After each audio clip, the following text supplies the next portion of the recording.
Un hombre inquieto, sobre todo, un inconformista y, sobre todo, una persona muy sensible. Leer, leer y leer y aprender de mi madre. Y mi madre estaba hablando con él siempre, todo el día hablando. Y él preguntando.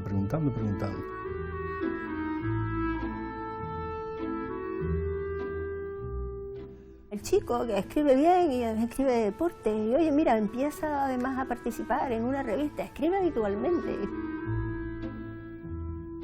Nada humano le es ajeno y atiende siempre cualquier requerimiento que se le haga desde aquí. En el cara a cara, en el corto, es una persona seductora, es una persona encantadora.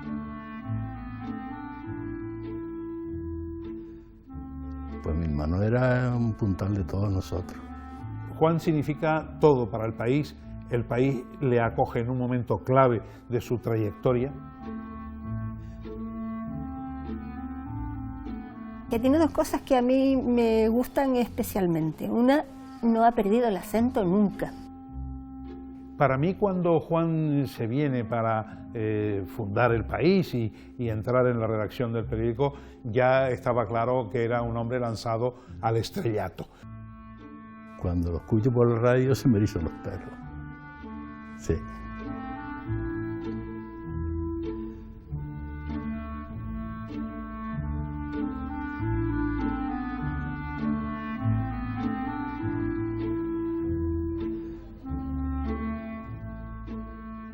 Juan Cruz Ruiz, periodista, escritor, entrevistador, un hombre ligado a las letras desde que el asma le obligó a ello. Bendita obligación.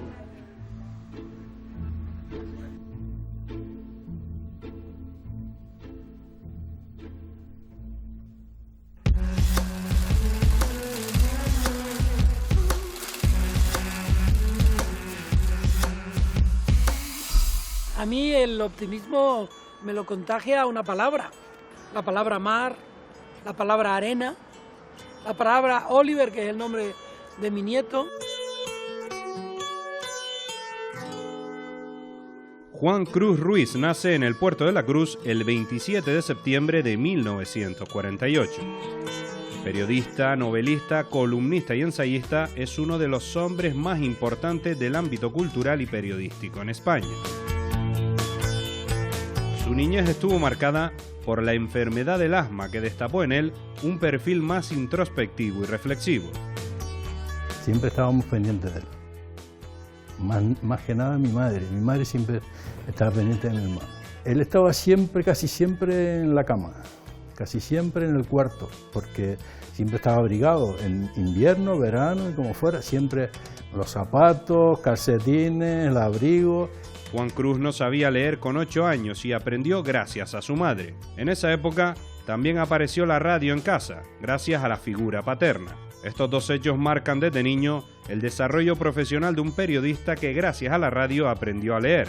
Fue uno de los pocos chicos del barrio que fue a la universidad. Su madre siempre fue un referente vital para él. Lo llevó para el sur, para Canella, en Arona, que teníamos un primo familiar de nosotros que era cura, le dieron la plaza allá y entonces mi madre se marchó con él para allá, pero no, la enfermedad siguió. Su amor por el periodismo comenzó a los 8 años y a los 13 comenzó a escribir en el semanario Aire Libre. Se licenció en Periodismo e Historia en la Universidad de La Laguna y pronto consiguió plasmar su firma en diarios locales como La Tarde y El Día. Este periodista tinerfeño de memoria prodigiosa logró hacerse un hueco en el panorama cultural y literario de las islas, sobre todo por su enorme virtud para contar realidades diferentes. Se ponía a hablar de las fincas del entorno donde él nació y se crió y vivía con su familia y con sus hermanas, y de lo que había al otro lado del barranco, y de una memoria ajustada y fluida, ¿no? En el periódico El Día trabaja entre 1967 y 1976. Además, en esa época era corresponsal de la provincia de Europa Press, de Triunfo y de la BBC de Londres. Desde entonces, Juan Cruz ya apuntaba a una carrera periodística de mucho éxito. inquietudes eran las propias de un joven de aquella época que quería abrirse paso y que maduró pronto además, ¿no? En 1976 se marcha a Madrid, donde ha permanecido todo este tiempo. Con 28 años comenzó a trabajar en El País como fundador de este periódico de referencia en España. En la actualidad es adjunto a la dirección, convirtiéndose desde hace años en uno de los periodistas más reputados de Canarias.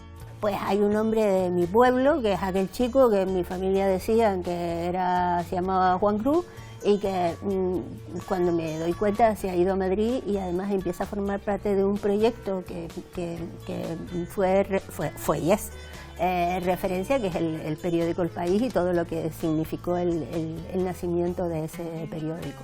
Con Madrid él se fue, igual que él estaba en casa, él se marchaba, volvía, pero siempre, nunca le preguntábamos, ¿cuándo te vas? Porque él venía de repente y se marchaba de repente. En sus inicios en El País fue corresponsal en Londres, además de jefe de cultura y opinión en esta primera etapa. Años después fue coordinador de los proyectos del Grupo Prisa y entre 1992 y 1998 dirigió Alfaguara. Juan Cruz además fue director de comunicación del Grupo Santillana. Juan estuvo a punto de no entrar en El País porque no sé si el mismo día o el anterior le había llamado la empresa de diario de avisos, Canavisa, se llamaba entonces, para incorporarse como director al periódico. Y Juan prefirió quedarse en Madrid. Acertó, desde luego que sí, ¿no? Reputado cronista deportivo, consiguió crear un estilo propio mezclando poesía y crónica. La carrera periodística profesional de Juan no hubiera sido la misma en otro medio que no fuera El País. Desde una posición privilegiada, ahora puede contar lo vivido, la historia cultural, periodística y literaria de la España tras el franquismo.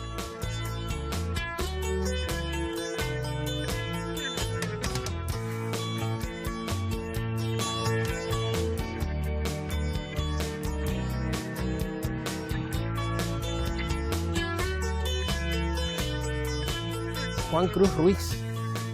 Yo nunca he entrevistado a un periodista. Pues yo sí, y no te arriendo las ganancias.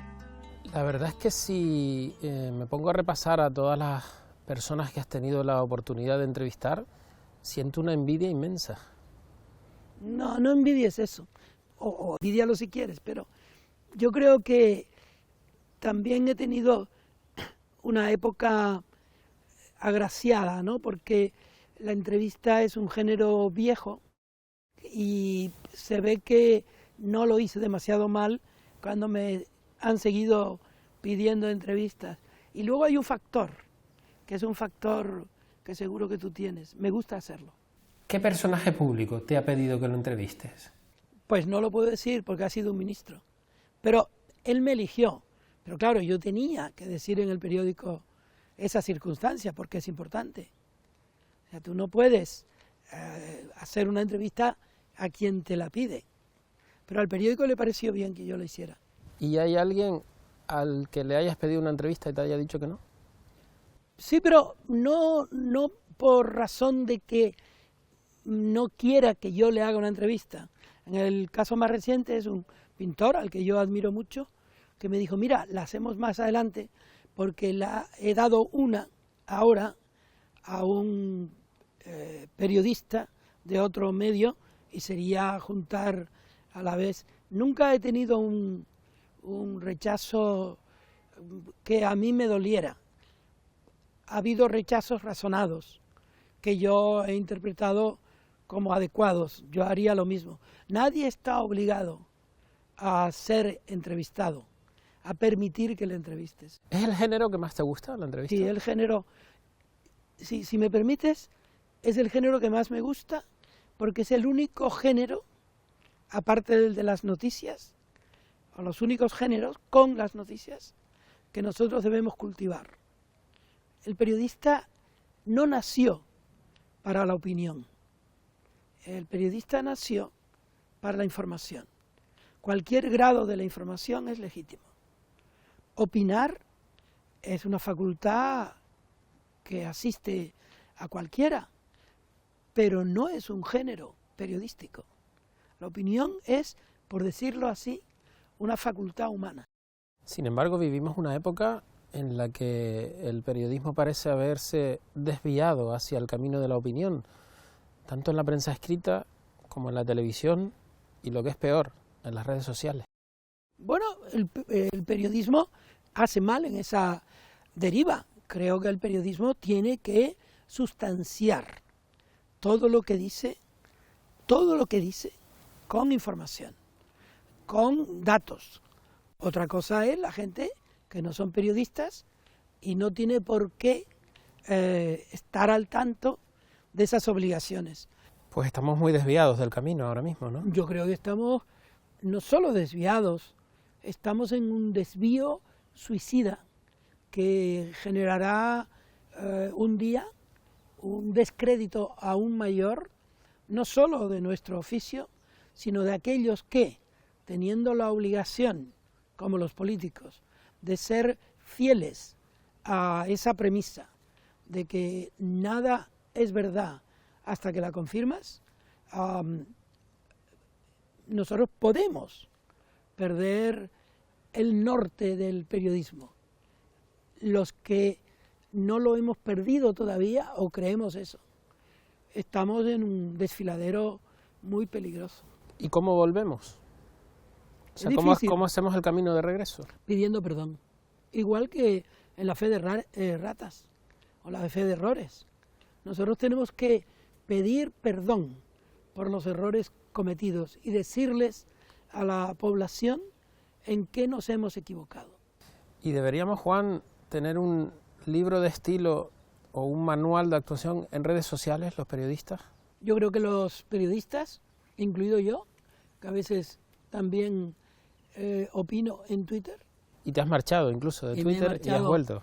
Sí, por distintas razones, pero yo creo que el periodista debe siempre decir por qué sabe lo que sabe. Y si no lo puede decir, tiene que decir que no lo puede decir. Te leí también hace algún tiempo que con 11 años decidiste que ibas a ser periodista. Yo creo que la primera vez que cogí del suelo, en la calle El Lomo, del Puerto de la Cruz, un periódico que alguien había tirado y que estaba hecho pedazos, para leerlo, yo tendría entonces 10 años más precisamente, 8 o 9 años o 10. Yo ese día dije, yo quiero ser periodista. Yo apenas sabía leer, pero oía la radio, escuchaba las conversaciones de las personas mayores, porque entonces todo el mundo era mayor que yo, y yo me hice periodista en ese pueblo que ves abajo. ¿En que seas periodista tiene algo que ver el asma? En todo lo que ha pasado en mi vida tiene que ver el asma, porque yo no podía salir de casa, por tanto mis hermanos me traían cuentos, el Capitán Trueno, el Cachorro, y entonces yo aprendí a leer con eso. Mi padre puso una radio en casa, yo aprendí la sintaxis de la escritura, la música de la escritura, gracias a esa radio. Todo conspiraba para que yo fuera un periodista.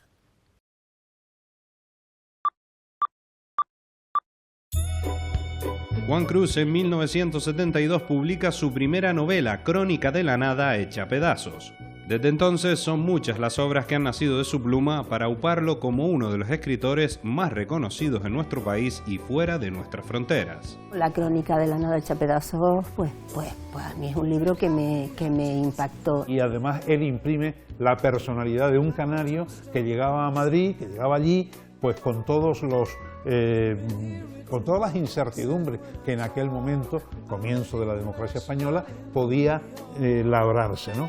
Toda su obra se refiere a su vida, a sus vivencias, a su experiencia como periodista, a su memoria. Juan Cruz ha escrito más de 40 libros entre novelas, cuentos, ensayos y obras periodísticas. Sino también al que era capaz de escribir y de codearse con los grandes gurús de la información, con los expertos, con los directores de grandes medios, ¿no? Enamorado de su isla y de muchos de sus rincones como el Puerto de la Cruz, el Médano, el Teide, Ahora en su última etapa profesional, mira el futuro y piensa que aún quedan muchas cosas por hacer y que aportar. Juan Cruz siempre ha sido un gran defensor del proyecto de Radio ECA y con él hemos, alrededor de ese proyecto educativo y cultural, hemos tenido muchas posibilidades de encontrarnos. El periodismo le ha dado vida, la posibilidad de conocer a mucha gente, experiencias y sobre todo un lugar privilegiado desde el que observar el final del siglo XX y el inicio del siglo XXI.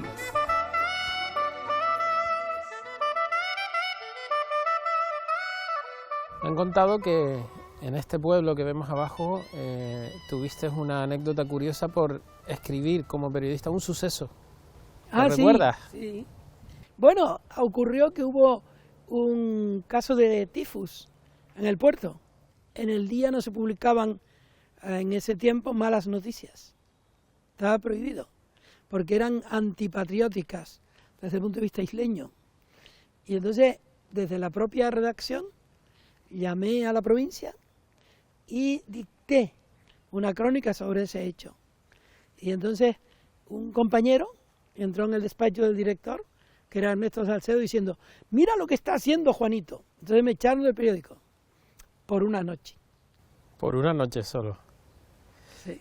Me confinaron por una noche. También hay otra, y es un suceso sobre un homicidio que escribiste en el Puerto de la Cruz en una discoteca. Ah, sí, bueno, aquello fue terrible. Fue terrible. También pidieron que te echaran. Sí, no solo me pidieron que me echaran, me pidieron 5 millones de pesetas de indemnización. Por contar algo que era cierto. Que era absolutamente cierto. Entonces, el director del periódico se asustó y pactó que rectificáramos. Y rectificamos. Me dio mucha pena aquello. Me dio vergüenza de mí mismo, ¿no?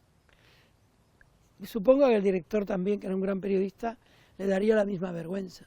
Es curioso que después de vivir esa época y haber recuperado los derechos para que el periodismo se convirtiera en lo que fue, sobre todo en la época post-dictadura, ahora estemos intentando voluntariamente dar pasos atrás, ¿no? Bueno, yo creo que estamos en un ensayo general para decir que se instaura una dictadura. Estuve viendo el otro día, al principio del debate de moción de censura de la ultraderecha. Y después fui a ver la película sobre el asesinato posible o probable de Miguel de Unamuno. Todo lo que precedió a esa acción violenta que hubo contra el ilustre profesor se parecía en el lenguaje a lo que escuché luego en la película, donde se recogían solo documentos reales de lo que ocurrió desde el 31 al 36. Una preparación sistemática de descrédito de la política y de descrédito de la izquierda, para decir que la izquierda merecía caer del gobierno, y no solo del gobierno, sino de la vida. Y de ahí vinieron los asesinatos. En definitiva, lo que nos está pasando es tan grave como el preludio de una dictadura. ¿Qué le preguntarías a Pedro Sánchez en este momento? Yo qué sé, depende cuando le pregunte. ¿Ahora? ¿Ahora mismo? Sí.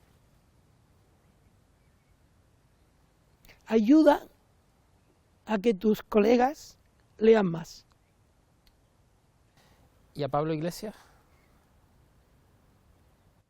No digas que ya lo has leído. ¿Y a Pablo Casado? Lee. Y ya está inevitable al ver la relación. ¿Y a Santiago Abascal? Bueno, yo le aconsejaría prudencia, porque uno nunca tira piedras que no le caen en algún momento en su propio terreno. ¿Vivimos, Juan, la etapa de políticos más irresponsables de la democracia?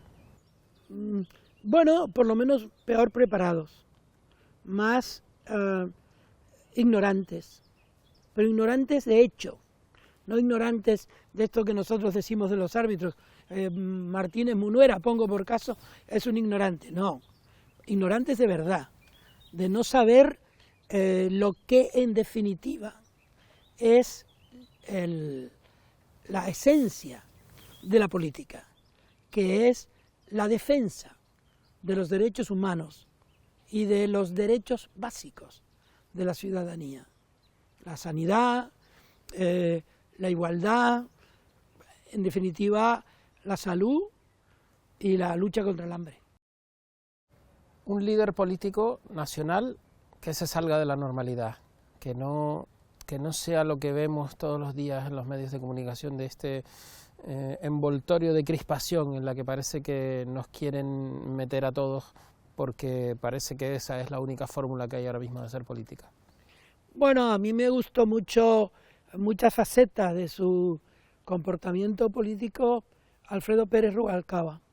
Me parecía un hombre con sentido del humor, con capacidad para responder sin herir, para hacer metáforas brillantes desde el punto de vista de lo que es la oratoria, y luego era un hombre que ayudaba a personas que no sabían que estaban siendo ayudadas por él. ¿Y de Canarias? Me gusta mucho Jerónimo. ¿Cómo no, no? ¿Cómo no va a gustar Jerónimo? Porque Jerónimo tiene sentido común. Tiene sentido común y sentido del humor, que a veces van juntos. Y además tiene una capacidad enorme de síntesis. Como el mejor Guerra, que hubo un mejor Guerra. No Pedro Guerra, que ya está aquí, Alfonso. Pero hay sobre todo un político que a mí me parecía una persona extraordinaria, que era Paco Afonso. Paco Afonso, cuando yo era chico, tenía un sexto sentido que le llevaba a acudir a mi casa cuando yo estaba más enfermo, como si alguien lo hubiera llamado. No lo había llamado nadie. Y él no era político, él era un chiquillo como yo. Un chico que vivía a kilómetros casi de mi casa. Y él venía caminando a sentarse delante de mí, a tratar de estimularme. Yo nunca supe de dónde le venía esa capacidad. Ni lo preguntaste. Para expresar afecto. No, en ese tiempo uno no pregunta esas cosas. Uno hace preguntas solo cuando ya necesita preguntar. Pero en la infancia uno pregunta cosas muy simples. ¿Qué me trajiste? No preguntan ni cómo te va. Los chicos preguntábamos solo lo imprescindible. ¿Qué hay de comer? ¿Qué me dejaron los reyes? Pero nada más. Una vez supe, años después, ya en democracia, que el gobernador civil de Tenerife, que se llamaba Antonio del Valle Menéndez, había escrito una carta al director general de seguridad para que me rechazara mi solicitud de pasaporte, porque yo había escrito un artículo breve en El Día sobre las escenas de hambre que había en los años 60, 70 en Santa Cruz. Qué cosas, ¿no? Pues así es la vida. Lo supe mucho después porque un amigo leonés, escritor, tuvo acceso a las cartas de ese señor, que era, por otra parte, cuñado de Arias Navarro y gobernador civil de Tenerife. Para cambiar todo eso, Juan, justo a la muerte de Franco, al poco tiempo, nace El País. Para nacer, como diría Neruda, para nacer he nacido. ¿En algún momento de tu etapa de joven periodista pensaste que podría formar parte de un proyecto tan importante y que cambió tantas cosas? De inmediato. Y ese director que te he citado antes hizo lo posible, incluso instando a mi madre a que yo no me incorporara a ese proyecto, porque ese proyecto iba a fracasar. Mi madre tuvo el enorme detalle de no contarme nunca esa llamada que se produjo. Pero yo insistí tanto que en El País terminaron aburriéndose de mí y me hicieron corresponsal en Londres. ¿Cómo fue? Creo que intercedieron Javier Pradera y Jerónimo Saavedra, quizá más gente. Buenos padrinos, ¿no? Sí, dijeron que yo no estaba mal como periodista. Y Cebrián me llamó una mañana para decirme que me incorporaba en Londres como corresponsal. Pero corresponsal cobrando lo mínimo, que además tardaban en enviármelo. Ya, pero en aquella época el dinero no era importante para un No, para mí periodista. nunca lo ha sido. Por eso no lo tengo. Un día, cuando cambiaron a Arias Navarro por Adolfo Suárez, Cebrián necesitaba que yo le enviara declaraciones de gente como Michael Foot o Margaret Thatcher, a los que yo tenía acceso, porque yo era un jurguilla. Y entonces alguien debió decirle en el periódico que yo no debía estar muy contento porque no recibía dinero de la sede del periódico. Entonces me llamó él personalmente y me dijo: Juan, lo tuyo ya se está arreglando, ya va a ser, mañana mismo ya eres fijo. Pero tú podrías hablar con Margaret Thatcher y Michael Foot. Y a Margaret Thatcher me la pusieron en suerte, porque ella iba a una recepción en la embajada española y yo era amigo de su portavoz de exteriores.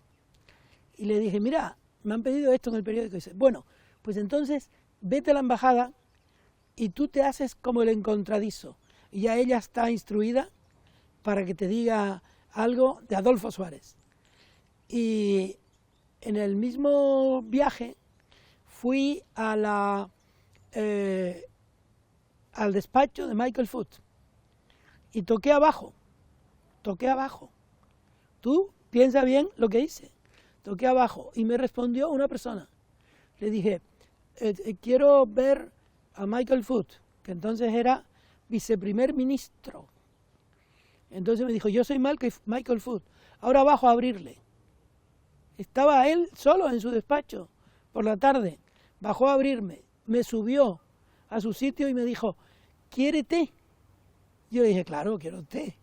Yo no tomaba té nunca, pero yo quería té. Aquel día sí. Aquel día tomé té. Y entonces él hizo el té. Se acercó a mí y me dijo: ¿y qué quiere usted?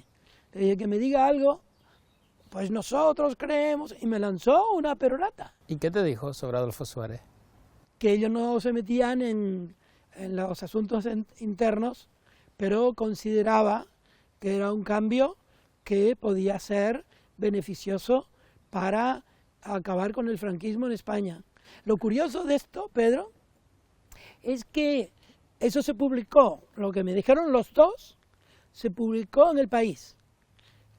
El Guardian publicó una noticia sobre eso. Haciendo referencia al país. Y luego en la revista de prensa del País, El País reprodujo lo que dijo el Guardian de lo que habíamos dicho nosotros, lo cual era pereza mental del que preparó nuestra revista de prensa. Te hicieron fijo, entiendo. Sí, me hicieron fijo enseguida y me mandaron el dinero y todo eso. Pero ya te digo, a mí el periodismo siempre me ha interesado más que el dinero, mucho más. Cuando escribo hacia afuera, soy periodista. Cuando escribo hacia adentro, soy escritor. Fiel a su profesión, la vida ha sido un regalo a pesar de su enfermedad de niñez. Juan Cruz es aquel niño de Puerto de la Cruz que no jugaba en las calles de su pueblo, pero escribía las cartas que las mujeres analfabetas del barrio enviaban a sus maridos a Venezuela. Yo creo que nadie pone hoy en duda la valía de un profesional íntegro, de un enamorado de las letras, de la escritura y también de la información. La música también tiene un papel protagonista en su memoria. Ligado a Elfidio Alonso, fundador de Los Samandeños y la persona que compartió con él muchas horas en el periódico La Tarde o la sección El Sur tiene 3 letras, Los Samandeños son parte de su banda sonora. Cuando me marcho muy lejos, un corazón sin distancia quisiera para volver a mi mi pueblo.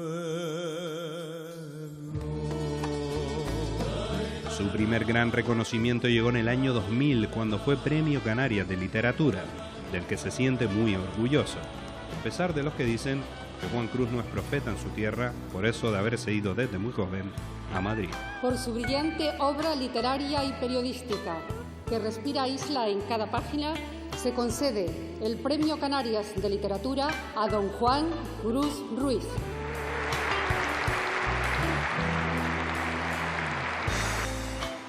Juan está allá en Madrid, está en el país, pero del puerto nunca se acuerda.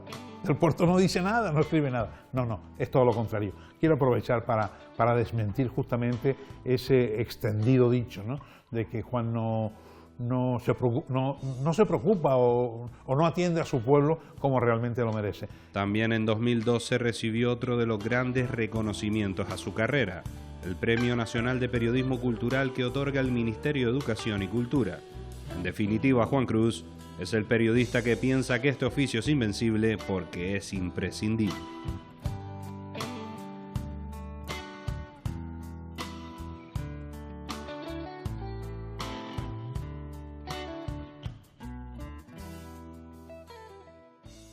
¿Y luego la literatura, Juan? ¿Y también la literatura? Bueno, la literatura era connatural a lo que yo hacía. Yo escribía en el aire libre poesía y crónicas de fútbol, narrativa y crónicas de fútbol. Hoy en El País escribo narrativa, entrevistas, crónicas y crónicas de fútbol. Estoy ahora muy feliz con Pedri. Bueno. Que es un gran jugador y una persona que se mantiene con ganas de que al otro le vaya bien. ¿Y el fútbol? ¿Es lo que ocurre dentro de un campo de fútbol la vida misma? Yo creo que debe ser lo que ocurre dentro de un campo de fútbol. Observo en los últimos tiempos que hay demasiadas referencias al dinero, a los árbitros y demasiado odio relacionado con el fútbol. El fútbol es un gran deporte solidario y debe ser solidario también con los que están contra tu equipo. En el Barça, en la fundación del Barça, enseñan a los chicos que tienen dificultades locomotrices o de cualquier tipo, los enseñan a alegrarse cuando gana el otro. Los enseñan a saber perder. Y yo creo que eso debería enseñarse en las escuelas y en el Parlamento. Tengo un amigo que dice, soy del Barça porque me gusta el fútbol. Yo creo que tu amigo exagera. El Barça es un gran equipo, sobre todo cuando pierde. Yo tengo un escudo del Barça que me pongo cuando el Barça pierde, por eso hoy no lo tengo, porque acaba de ganar un partido en el que Pedri hizo algo extraordinario. Yo creo mucho en el equilibrio como manera de ser en la vida y en el fútbol. De todas las entrevistas que has hecho, ¿cuál es la que más te ha impactado? En realidad me impactó un verso de un poeta alemán, editor, que me ha ayudado durante 15 años, más o menos, a hacer las preguntas. Dice, la infancia a veces me manda una postal. ¿Te acuerdas? Entonces yo a mucha gente le he preguntado en las entrevistas largas cuál es la postal que le devuelve la infancia. Y he encontrado respuestas extraordinarias. Por ejemplo, a un filósofo francés le pregunté, se quedó pálido y me explicó lo que él había sufrido en su infancia, lo que habían hecho con él sus padres. Y le hice la misma pregunta a Paul Preston. Se quedó igualmente pálido. Estaba preparando la comida en su casa, que era una comida de esas de sobre, que dan los ingleses, pareciendo que te invitan. Y él me contó cómo lo maltrató su madrastra, que parecía el cuento de Blancanieves y los 7 enanitos. Me lo has puesto muy fácil. ¿Cuál es la postal que te devuelve la infancia? Son muchas en la misma dirección. Triste. Si fuera alegre, también tendría los mismos protagonistas. Juan, ¿cómo se ve Canarias desde Madrid? Bueno, yo la veo cada rato, porque yo vengo cada rato por aquí. ¿La tienes que explicar? Bueno, lo que pasa es que Canarias tiene una vitola idílica que nosotros tendremos que quitar, porque esa cosa de que nos juzguen por la belleza, como si la belleza la hubiéramos hecho nosotros, nos tendrían que juzgar, porque las universidades públicas sean las mejores de España, porque la igualdad sea ejemplar, porque no haya pobres de pedir, porque no haya burla de los que no son fuertes, que haya respeto, que sea una tierra cuyos habitantes sean respetuosos entre ellos y con quienes vienen. Se me abren las carnes cuando veo en Santa Cruz, en Tenerife, en Gran Canaria, en cualquier lugar, el desprecio a los emigrantes, como si nosotros no fuéramos, en una gran medida, emigrantes. Me preocupa mucho el racismo que se ha exhibido en los últimos tiempos. Racismo es la peor de las expresiones de desigualdad. ¿Hay demasiada crispación ahora mismo en la sociedad española? Bueno, yo creo que sí, y la crispación es la antesala del odio, y el odio es la antesala de la riña. Yo he visto en mi barrio a un hombre morderle hasta arrancársela la oreja a otro. Y antes estaban en una fiesta. El odio es como un... ¿Se muerden muchas orejas ahora mismo en el Congreso de los Diputados? Demasiadas. Bueno, no tendría que morderse ninguna. Pero todos los días que yo veo, y además me lo he impuesto, como ciudadano creo que para votar luego uno tiene que escuchar lo que se dice en sede parlamentaria. Y en sede parlamentaria se están insultando personas que están ahí presuntamente por ser honorables. Y el honor es lo contrario del insulto. Juan Cruz Ruiz, ha sido un verdadero placer charlar contigo. Bueno, y contigo, gracias por esta porque no entrevista. sé cómo puedes hacer tantas preguntas sin haber apuntado. Tengo un informe muy exhaustivo que he estado estudiando durante semanas. Ah, bueno.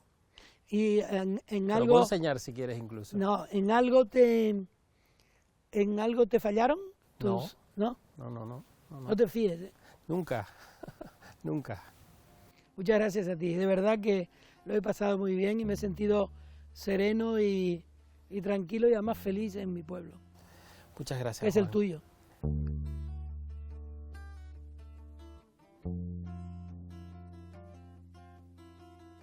Pablo Neruda, Gabriel García Márquez, Mario Benedetti, Humberto Eco, Günter Grass, José Saramago, son solo algunos de los nombres que han pasado por las entrevistas de Juan Cruz. Toda la vida preguntando.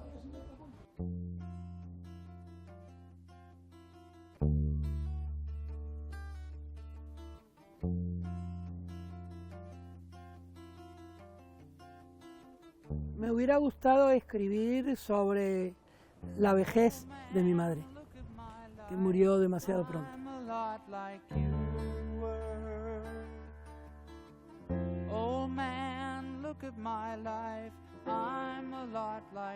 No creo que sepa jubilarme. Yo creo que hay que estudiar para jubilarse. Que la vida es también reflexión, quietud, búsqueda. La vida se compone sobre todo del buen deseo de que los otros sean felices.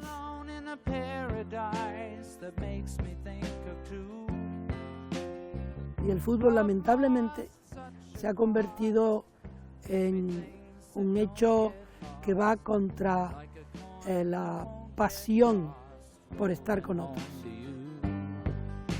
Tenemos la generación de políticos más ignorante.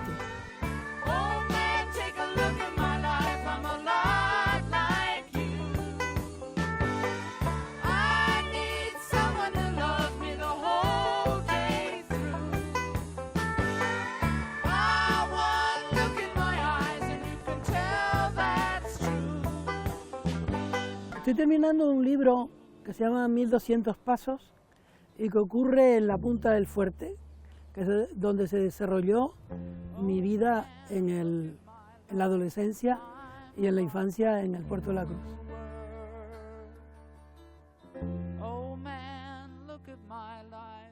Quizá luego escriba un libro sobre el amor. Yo creo que la vida lo refleja la vida, un conjunto de cosas, ¿no?